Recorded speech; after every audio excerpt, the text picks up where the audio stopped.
नमस्कार, lead India publishers association में आपका बहुत बहुत स्वागत है। मैं हूं डॉक्टर तरुणा एस गौड़। पिछले वीडियो में हमने बताया था कि अगर कोई बड़ा हादसा हो जाए तो उस हादसे की रिपोर्टिंग कैसे की जाती है। जब भी कभी बड़े हादसे होते हैं, चाहे वो बॉम्ब धमाके हो या फिर कोई आपदा हो जैसे धराली में हुआ, तो ऐसी जगहों पर मीडिया रिपोर्टिंग करना बहुत ही संवेदनशील और जिम्मेदार हो जाता है। ऐसे में सुरक्षित तरीके से मीडिया रिपोर्टिंग करना बहुत जरूरी है। तो हम पहले जान लेते हैं कि मीडिया को क्या क्या सावधानी बरतनी चाहिए। पुलिस और सुरक्षा एजेंसियों के क्या गाइडलाइन होते हैं, ऐसे में कौन कौन अधिकारी होते हैं जो मीडिया को ब्रीफ करते हैं और मीडिया उनसे कैसे संपर्क कर सकता है। इन 4 पॉइंट से हम इस वीडियो में समझेंगे। सबसे पहले हम बात मीडिया रिपोर्टिंग के दौरान सावधानी की कर लेते हैं, क्योंकि यहाँ पर बहुत जिम्मेदाराना रिपोर्टिंग करनी होती है। तो सबसे पहले अगर आप किसी बड़े हादसे या किसी बड़ी घटना की कवरेज कर रहे हैं तो आपको सबसे ज़रूरी जो है वो पॉइंट है वेरिफिकेशन। आपके पास कोई भी फैक्ट अगर आ रहा है तो उस फैक्ट को आपको सबसे पहले वेरीफाई करना चाहिए, एकदम से ब्रेक नहीं कर देना चाहिए। मान लीजिए आपके पास सामने दिख रहा है आपको कि कुछ लोग घायल हैं, तो आप उनकी काउंटिंग कर सकते हैं, लेकिन जब न्यूज़ ब्रेक करेंगे तो आप बोलेंगे कि लगभग घायल हैं और घायलों की जो असली संख्या है वो प्रशासन द्वारा ही घोषित की जाएगी। जैसे कि कुंभ मेले में भी जब स्टैम्पेड हुआ था, भगदड़ हुई थी, उस वक्त भी बहुत सारे जर्नलिस्ट थे, बहुत सारे लोग थे जिन्होंने इंडिविजुअली बॉडीज़ को और घायलों को काउंट किया था, लेकिन वो एग्जैक्ट फिगर ओपन नहीं कर रहे थे। उन्होंने वहाँ पर अनुमानित आंकड़े ही बताए थे ताकि पैनिक क्रिएट ना हो। तो सत्यापन वेरिफिकेशन के बाद ही आपको ये तथ्यों की पुष्टि करनी होती है। दूसरा, आपको क्या करना चाहिए कि अनावश्यक जो एआई के विजुअल्स हैं उनका यूज़ नहीं करना है, क्योंकि आज का समय एआई का है। हमने देखा था एक बड़े न्यूज़ चैनल ने लाल किले ब्लास्ट के लिए बाकायदा एक एआई जनरेटेड वीडियो उस पर चला दिया था अपने चैनल पर, जो कि पूरी तरीके से गलत था। ऐसे में आतंकियों के हौसले बढ़ते हैं। तो इस तरह की घटनाओं को बहुत ही सावधानी से वेरिफिकेशन के बाद ही आपको पब्लिश करना है या फिर अपने चैनल पर चलाना है। दूसरा, आपको क्या सावधानी रखनी है, आपके सामने मृत और घायल लोग होंगे, आपने उनकी तस्वीरें भी खींची होंगी, वीडियो भी बनाए होंगे, लेकिन आप उन्हें डायरेक्ट जारी नहीं कर सकते।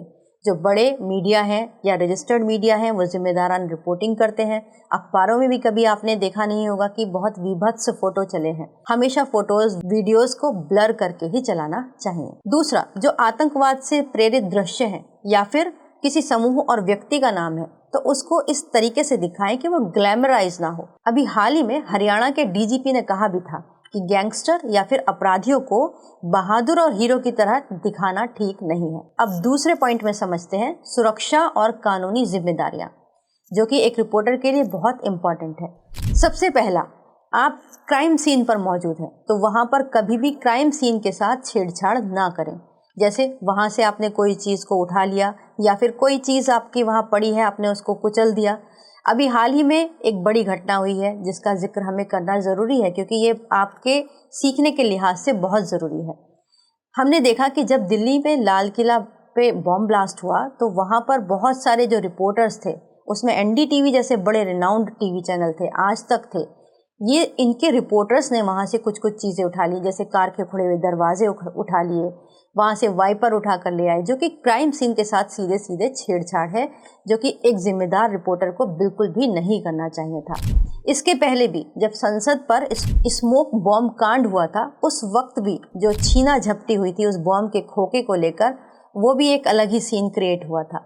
ये आप अंदाजा लगा सकते हैं, और इसलिए ये सबसे बड़ा महत्वपूर्ण सवाल है, क्योंकि बतौर पत्रकार जब हम जाते हैं प्रेस गैलरी में, जब हम प्रेस रुक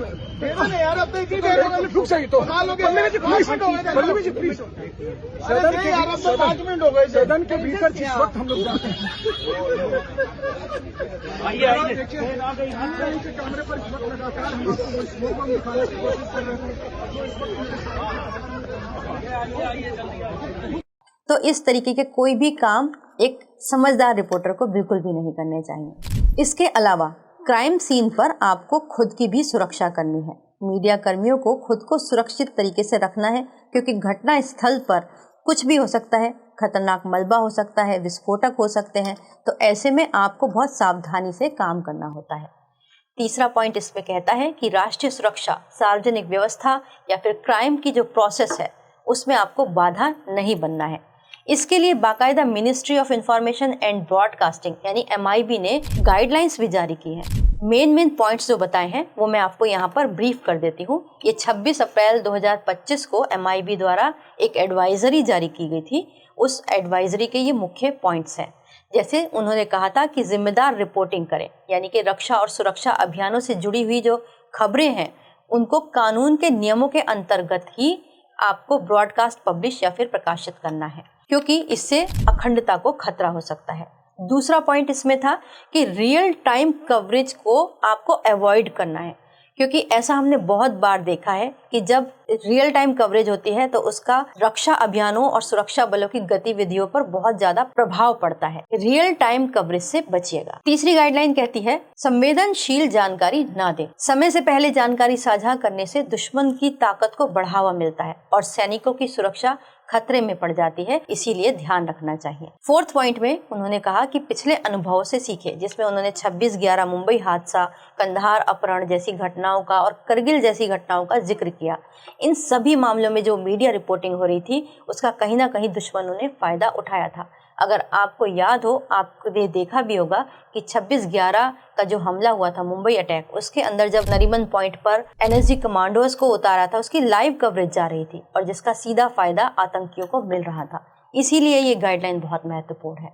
इसका फिफ्थ पॉइंट है साझा जिम्मेदारी। इसमें MIB निर्देशित करता है कि जो मीडिया के जितने भी प्लेटफॉर्म्स हैं, चाहे डिजिटल मीडिया हो, सोशल मीडिया हो या फिर रजिस्टर्ड मीडिया हो, सबको ये नैतिक जिम्मेदारी निभानी है कि सुरक्षा बलों की सेफ्टी सिक्योरिटी है वो खतरे में ना पड़े।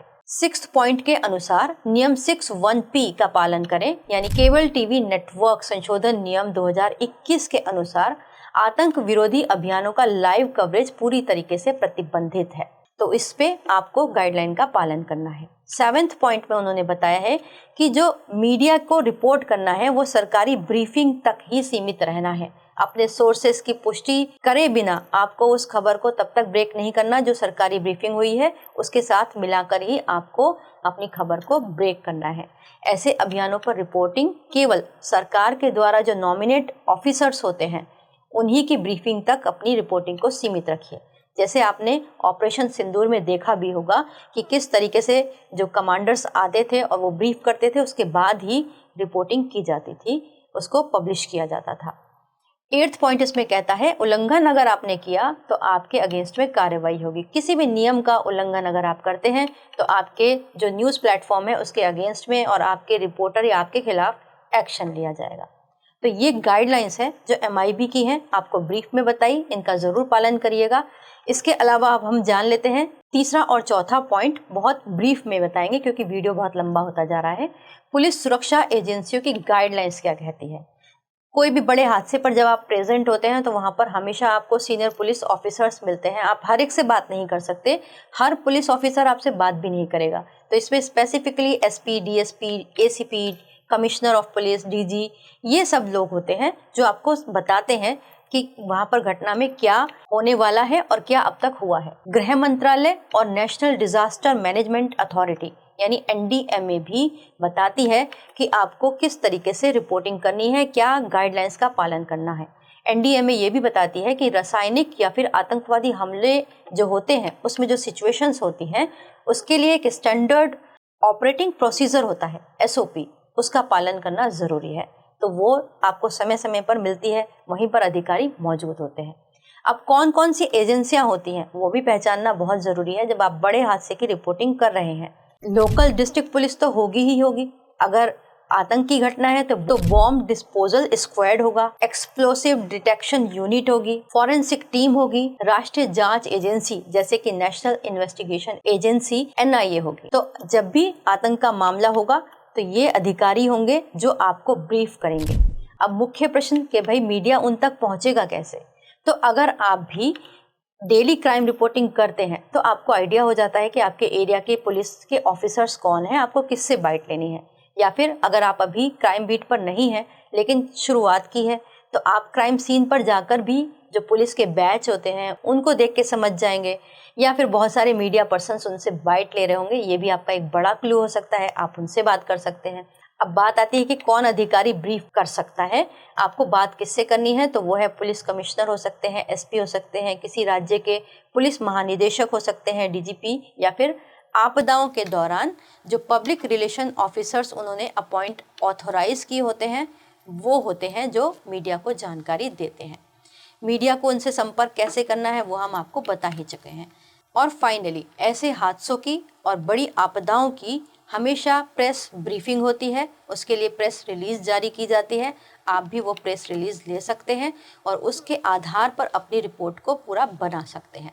लेकिन सबसे ज़रूरी बात यह है कि social media post, WhatsApp viral या फिर कोई ऐसा वीडियो है, उसको अपना मुख्य स्रोत ना बनाएं, क्योंकि आज के दौर में बहुत पता नहीं चल पाता कि AI कंटामिनेटेड कोई आपको वीडियो मिल जाए या फिर बहुत पुराना वीडियो नया कह के मिल जाए।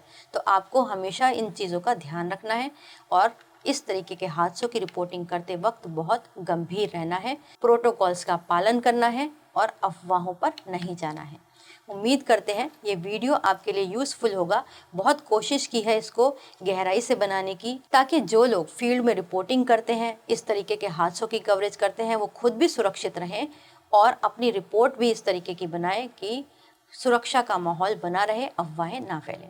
अगर आपको ये वीडियो अच्छा लगा हो तो इसे लाइक कीजिएगा, शेयर कीजिएगा और सब्सक्राइब ज़रूर कीजिएगा। वीडियो देखने के लिए बहुत बहुत धन्यवाद।